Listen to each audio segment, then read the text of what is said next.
¿Y si te dijera que esta guerra nunca fue para protegerte, sino para arrastrarte a un conflicto que nadie puede ganar? Lo que estás a punto de escuchar no es propaganda. Es la verdad que muchos prefieren ocultar. Si quieres entender lo que realmente está pasando, sin filtros, sin mentiras, suscríbete ahora, dale like, comparte este video y deja tu opinión en los comentarios. El secretario Hanks ha afirmado recientemente algo que no debe tomarse a la ligera. Este conflicto es, en esencia, una guerra de Israel contra Irán. Desde la perspectiva israelí, se trata de una lucha por su propia existencia. Y de manera paralela, Irán interpreta exactamente lo mismo, una guerra existencial. Ahora bien, dado que Estados Unidos está respaldando a Israel y en la práctica alineándose con sus decisiones estratégicas, hemos adoptado también su mentalidad, su lógica de objetivos y su forma de hacer la guerra. Para comprender realmente ese enfoque, basta con observar lo ocurrido en Gaza o en el sur del Líbano. De hecho, se podría argumentar que la estrategia israelí actual consiste en replicar escenarios similares a Gaza en toda la región, incluyendo Irán. Si transformar Irán en una versión de Gaza o someterlo a lo que algunos denominan gasificación, es el precio de la victoria, eso es aparentemente aceptable para Israel. Y no solo para su gobierno, sino también para su red de influencia en Estados Unidos y ciertos sectores de poder económico que presionan para continuar esta guerra. Ante este panorama, cabría esperar que aún existan voces en Washington con suficiente carácter y criterio para señalar lo evidente. Esta no es una guerra existencial para Estados Unidos. Francamente, ya se ha hecho más de lo que sería prudente. Y si eso no es suficiente para algunos, entonces habrá que asumirlo. Pero lo que resulta urgente es un alto el fuego, porque las implicaciones globales de este conflicto son, sin exagerar, profundamente preocupantes. Esto nos lleva a una cuestión clave: la moralidad en la guerra. A nivel estatal, la realidad es incómoda. Las normas del derecho internacional parecen cada vez más irrelevantes y la rendición de cuentas es prácticamente inexistente. Sin embargo, el foco no puede quedarse solo en los gobiernos, también debe dirigirse a quienes combaten en el terreno. Recordando experiencias pasadas, como las operaciones durante la Guerra del Golfo, queda claro que a los soldados se les inculcaban principios muy concretos antes de entrar en combate. Se les instruía sobre las leyes de la guerra, no disparar a prisioneros, respetar ciertas líneas rojas, actuar con disciplina. Había una expectativa moral clara: luchar con firmeza sí, pero también con justicia. El problema surge cuando esa base moral empieza a erosionarse desde arriba. Si en los niveles más altos no hay preocupación por lo que es correcto, existe el riesgo real de que esa actitud se filtre hacia abajo, y en ese escenario, incluso en el nivel táctico, las reglas pueden comenzar a relajarse peligrosamente.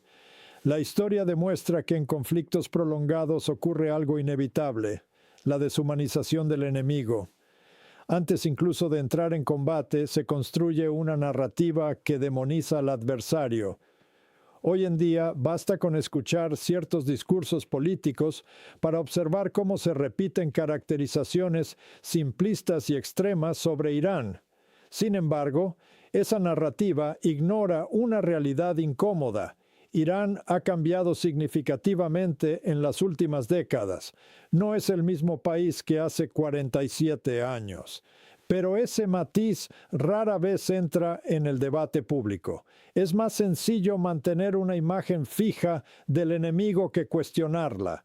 Y cuando esa demonización se consolida, el siguiente paso es la deshumanización, especialmente en combate, donde las pérdidas propias intensifican las emociones. La ira, el deseo de represalia y la necesidad de supervivencia pueden transformar rápidamente la conducta de las tropas. En última instancia, esto refleja una verdad incómoda pero fundamental. La guerra, cuando se prolonga y se intensifica, pone a prueba no solo la estrategia militar, sino también los límites morales de quienes participan en ella. La demonización del adversario no es un fenómeno nuevo, pero en este caso se ha convertido en una herramienta central del discurso. Antes incluso de que comiencen las operaciones militares, ya se ha construido una narrativa en la que Irán es presentado como una amenaza absoluta.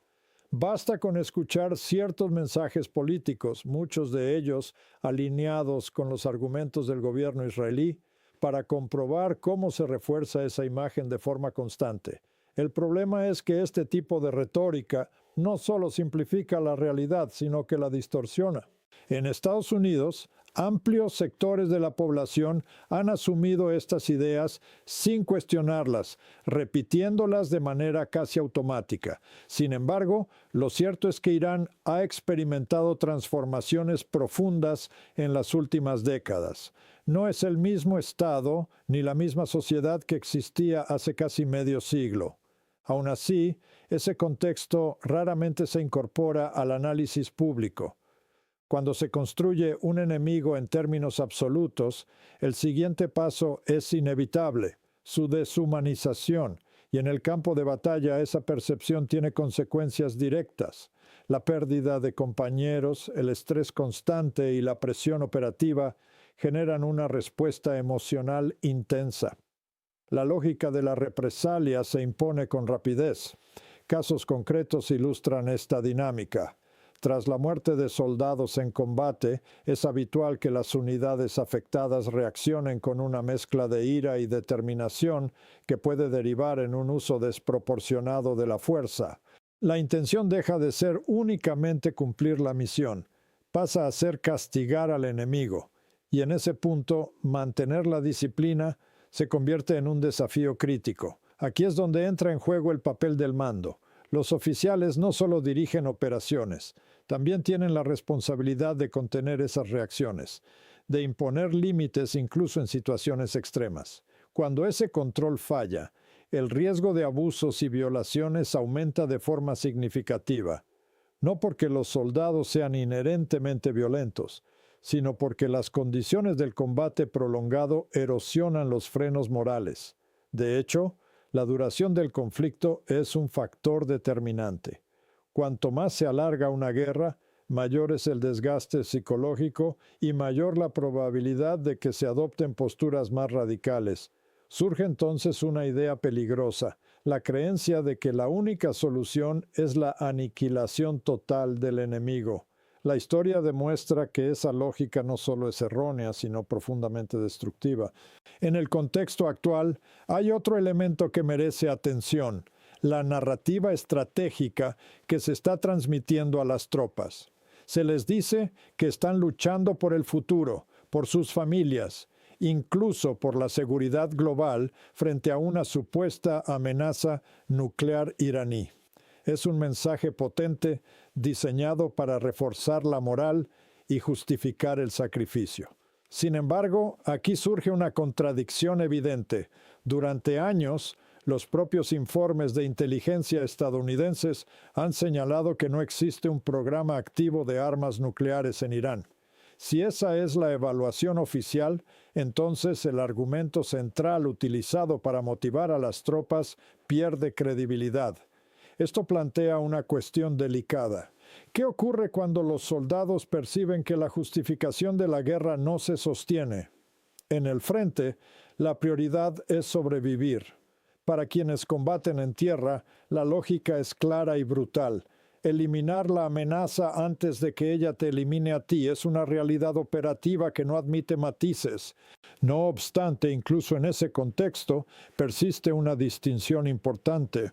La mayoría de los combatientes no entra en la guerra con la intención de destruir indiscriminadamente, pero a medida que el conflicto se intensifica y las bajas aumentan, esa línea puede desdibujarse. En última instancia, lo que se observa es un patrón recurrente en la historia militar.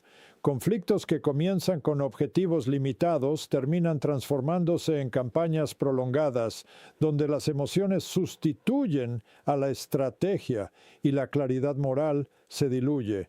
Y ese es precisamente el riesgo al que nos enfrentamos hoy. Un conflicto que, lejos de mantenerse dentro de límites definidos, amenaza con expandirse tanto en alcance como en consecuencias. Conviene aclarar un punto que ha sido ampliamente malinterpretado en el debate público. Irán no fue quien cerró el tránsito por el estrecho de Hormuz. La interrupción del flujo comercial respondió en gran medida a decisiones del sector asegurador internacional. En particular, entidades como Lloyd's de Londres optaron por no cubrir operaciones en una zona que consideran de alto riesgo.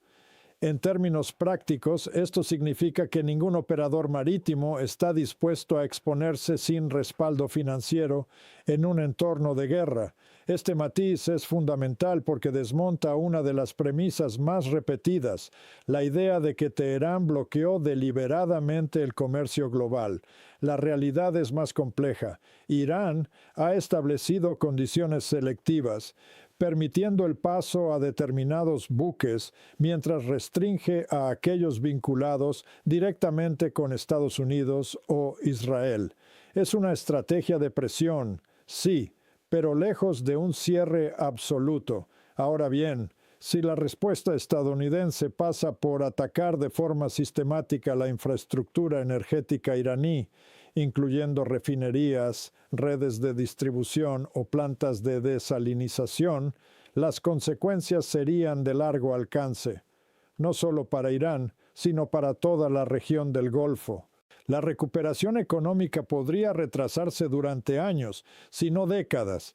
En este contexto, algunas de las declaraciones recientes desde Washington resultan, cuanto menos, preocupantes. Sugieren una comprensión limitada de la dinámica real sobre el terreno. Además, la estrategia de trasladar la responsabilidad a aliados europeos, como el Reino Unido o Francia, parece poco realista. Históricamente, estos países han mostrado cautela a la hora de involucrarse en conflictos que no perciben como directamente vinculados a sus intereses estratégicos. Basta recordar la postura británica durante la Guerra de Vietnam, cuando el entonces primer ministro Harold Macmillan rechazó participar, argumentando que no se trataba de un asunto relevante para la OTAN. Hoy el contexto es distinto, pero la lógica persiste. Europa no tiene incentivos claros para asumir un papel protagonista en un conflicto de esta naturaleza. Y la idea de que actuará como extensión automática de la política estadounidense responde más a una visión imperial del pasado que a la realidad del siglo XXI. A esto se suma otro problema, la diplomacia ejercida a través de redes sociales. Mensajes impulsivos, dirigidos a aliados, no solo deterioran relaciones, sino que proyectan una imagen de improvisación. En un escenario tan delicado, la percepción de liderazgo es crucial, y este tipo de comunicación puede resultar contraproducente. Dicho esto, no puede descartarse un escenario en el que Estados Unidos opte por reducir su implicación directa. La historia ofrece precedentes claros. Tras años de intervención en Vietnam, Washington terminó retirándose sin haber alcanzado sus objetivos. El resultado fue un coste humano y económico significativo, sin beneficios estratégicos duraderos. Ese riesgo vuelve a estar presente. A pesar del uso intensivo de recursos, desde capacidades aéreas hasta armamento de precisión, los resultados sobre el terreno no han sido concluyentes. Y desde una perspectiva internacional, esto empieza a percibirse como una señal de debilidad. Países como China, Rusia o incluso potencias emergentes observan atentamente. La conclusión que podrían extraer es inquietante para Washington, que la superioridad militar estadounidense no es tan determinante como se asumía, que es posible resistir. En paralelo, existe otro factor que complica aún más la situación, la logística militar.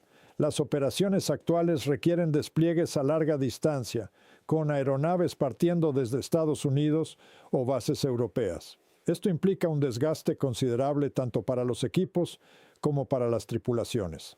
La historia militar ofrece una referencia útil. Durante la Segunda Guerra Mundial, las fuerzas aliadas sufrieron pérdidas masivas intentando penetrar defensas aéreas bien organizadas. Hoy, aunque la tecnología ha avanzado, el principio sigue siendo el mismo. Los sistemas defensivos eficaces limitan la libertad de acción. En el caso actual, Irán ha desarrollado capacidades significativas en el ámbito de los misiles. Esta ventaja relativa está condicionando las operaciones y plantea serias dudas sobre la viabilidad de una escalada militar sostenida. A ello se suma un desafío adicional. Cualquier intento de introducir fuerzas terrestres o unidades especiales en el terreno implicaría riesgos logísticos enormes. No se trata solo de desplegar tropas, sino de mantenerlas. Suministro, evacuación, comunicación y sobre todo la cuestión clave, cómo retirarlas una vez dentro. En definitiva, lo que emerge es un panorama estratégico extremadamente complejo. Las opciones militares existen, pero sus costes y riesgos son cada vez más evidentes. Y aunque es probable que estas realidades estén siendo evaluadas en Washington, también lo es que la presión política y la percepción de debilidad pueden empujar hacia decisiones precipitadas. Ese es quizás el mayor peligro en este momento, que la urgencia y la presión sustituyan al análisis y la prudencia. Si ampliamos la perspectiva, el análisis de la capacidad militar estadounidense revela una tendencia preocupante: el consumo acelerado de recursos estratégicos. En las primeras fases del conflicto se han empleado cantidades significativas de misiles de precisión, en particular los JASSM, misiles aire-superficie de largo alcance, con un coste aproximado de $1,5 millones por unidad. Algunas estimaciones apuntan a que se han utilizado más de 1,000 de estos sistemas.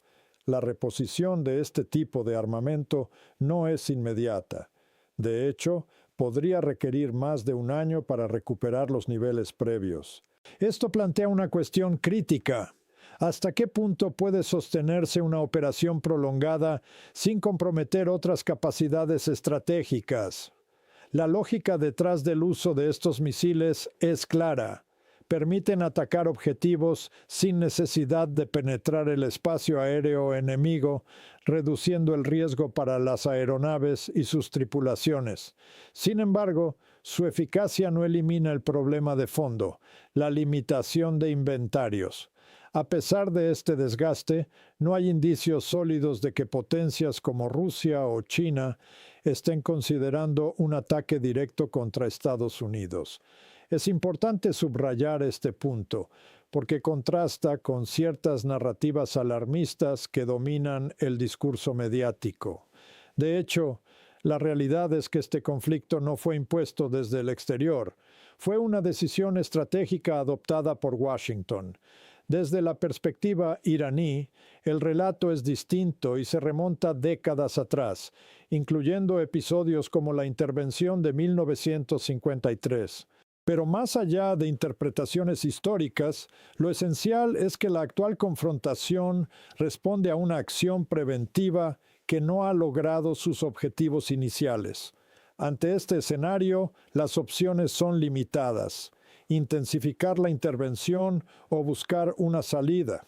Hasta ahora no hay señales claras de un intento serio por desescalar, y eso responde en parte a un factor político evidente: la alineación con la estrategia israelí, que contempla la debilitación o incluso la destrucción del Estado iraní como objetivo final.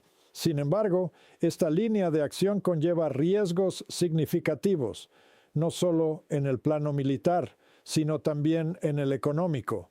Las consecuencias ya empiezan a perfilarse: una posible recesión profunda, con efectos globales que podrían derivar en una crisis económica de gran magnitud. En ese contexto, la percepción internacional será determinante. Si el conflicto desemboca en un deterioro económico global, es probable que Estados Unidos sea señalado como principal responsable, y eso tendría implicaciones duraderas en su posición dentro del sistema internacional. Por otro lado, conviene desmontar una idea recurrente, la de una amenaza inminente por parte de otras grandes potencias. No existe evidencia de que Rusia o China busquen una confrontación directa. De hecho, el argumento de que Estados Unidos enfrenta enemigos constantes en múltiples frentes responde más a una construcción mediática que a una realidad estratégica. La verdadera vulnerabilidad, según algunos análisis, se encuentra en ámbitos más cercanos. Problemas de seguridad vinculados al crimen organizado transnacional, particularmente en la frontera sur, representan desafíos concretos y crecientes. Sin embargo, estos no reciben la misma atención que los conflictos de alta intensidad en el extranjero.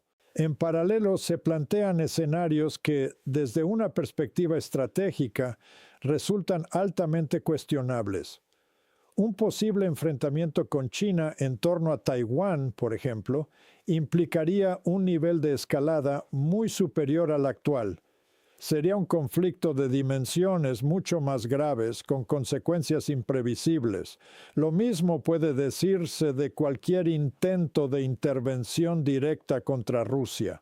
La introducción de fuerzas en Europa del Este supondría un riesgo extremo, con potencial para desencadenar una crisis de gran escala. En definitiva, el patrón es claro. Se están evaluando, o al menos discutiendo, escenarios que exceden ampliamente los límites de lo prudente. Y, mientras tanto, se descuidan amenazas más inmediatas y tangibles. La conclusión es inevitable.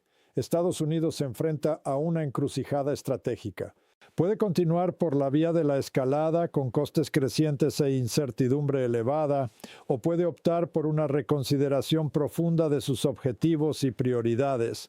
Lo que está en juego no es únicamente el resultado de este conflicto, sino la credibilidad y la capacidad de liderazgo a largo plazo. Y en ese sentido, cada decisión cuenta.